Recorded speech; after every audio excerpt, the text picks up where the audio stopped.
Tak do aplikace jsme od nové sezóny zavedli několik změn.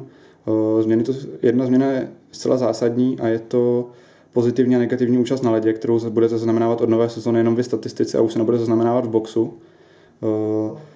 Klasicky pro vás zůstávají věci stejně, jako jste byli zvyklí od loňské sezóny. Normálně si stáhnete soupisky, soupisky se vám stáhly a důležitá změna je právě u času na ledě. Kliknete normálně na čas na ledě, na ice time, který měříte. Záleží ice time domácích nebo ice time hosté. Klasicky před zápasem, před úvodním bully vyberete 5, která bude na ledě. Se hozením bully a puštěním časomíry vy si pouštíte svoji časomíru také. Čas se normálně odečítá, jako jste byli dosud zvyklí, a i s tím hráčům se dál přičítá.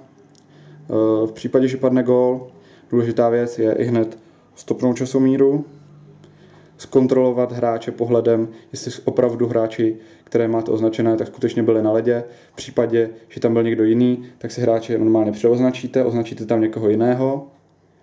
V případě, že to sedí, tak to necháte. Pak je důležité zkontrolovat si časomíru.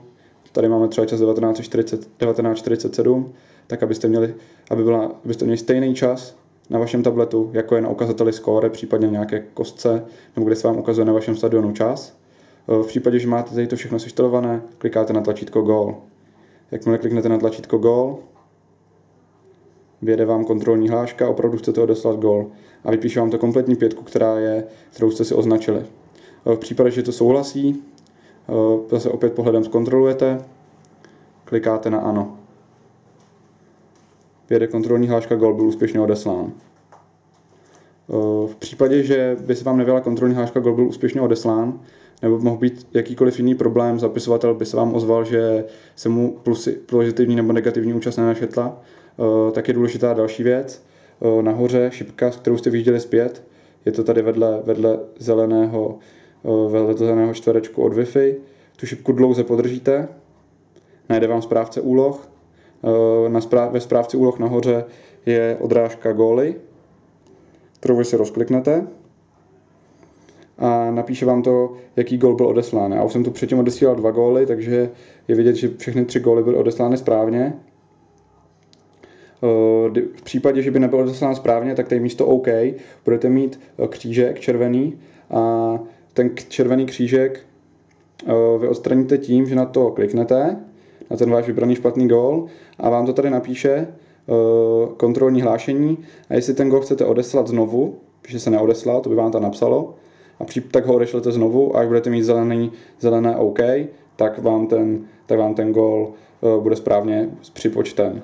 V případě, že jste se uklikli, i přes to kontrolní hlášení ten gól nebyl nebo neměl být uznán, tak klikáte na gól odstranit a gól jedním kliknutím odstraníte. To jsou vlastně asi nejvýraznější změny, které v tom tabletu jsou. Myslím si, že to pro vás nebude problém. Důležité je opravdu hlídat si tu účast na ledě ještě důkladněji, hlavně při tom, když padne branka, abyste skutečně měli celou svoji 5, 4 nebo 3, záleží podle počtu na ledě, označenou. Při každé brance odesílají gól jak ice time domácích, tak ice time hosté. Nejdůležitější věc je mít seřízenou tu časomíru stejně, abyste měli stejně časomíru s ukazatelem score.